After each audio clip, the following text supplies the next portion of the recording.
আসসালামু আলাইকুম রহমতুল্লাহি ওয়া বারাকাতুহু।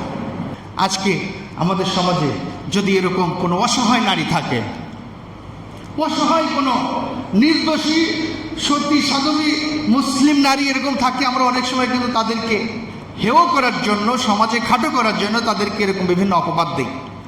তবে রব্বুল আলামিন নিজে বলেছেন যে খবরদার, এই ধরনের কাজ যদি তোমরা করো তাহলে কিন্তু তোমাদের ধ্বংস অনিবার্য।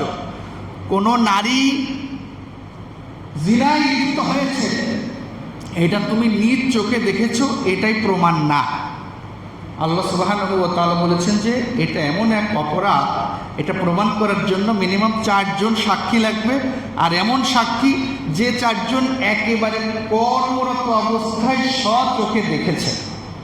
একজন নারী জিনা করছে, 4 জন পুরুষ করা অবস্থায় এইরকম দেখতে হবে, এরপরে ওই তার বিরুদ্ধে এই ধরনের কথা বলা যাবে যে সে জিনা করেছে।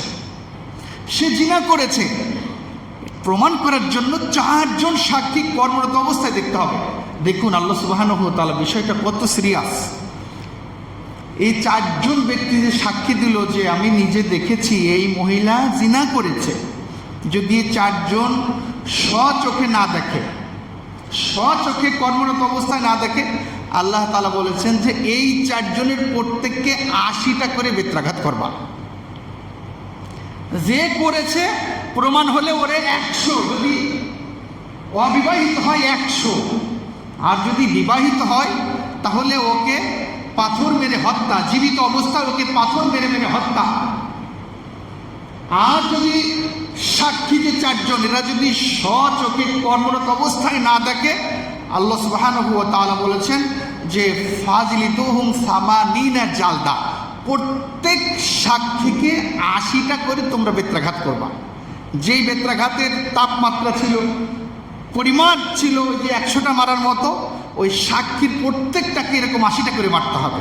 তো কাজেই একজন নির্দোষ সতী সাধবী নারীর বিরুদ্ধে ইচ্ছা করলেই কিন্তু আমরা কোনো জিনা বা কোনো ব্যভিচারের অপবাদ দিতে পারি না। এই ধরনের কোনো অপবাদ দেওয়ার জন্য অবশ্যই অবশ্যই আমাদের এগুলো স্বচোখে একাধিক লোকের দেখতে হবে। যদি না দেখি তাহলে এই ধরনের অপবাদ দেওয়া যাবে না।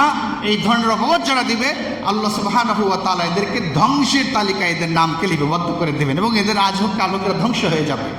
রাসূল সাল্লাল্লাহু আলাইহি ওয়াসাল্লাম সেই কথাগুলি আজকে আমাদেরকে হাদিসের মধ্যে বলেছেন, সেই কথাগুলি আমি আপনাদের সামনে উপস্থাপন করার চেষ্টা করেছি।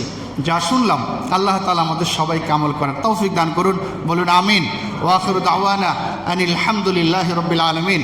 ওয়াসসালামু আলাইকুম ওয়া রাহমাতুল্লাহি ওয়া বারাকাতুহু।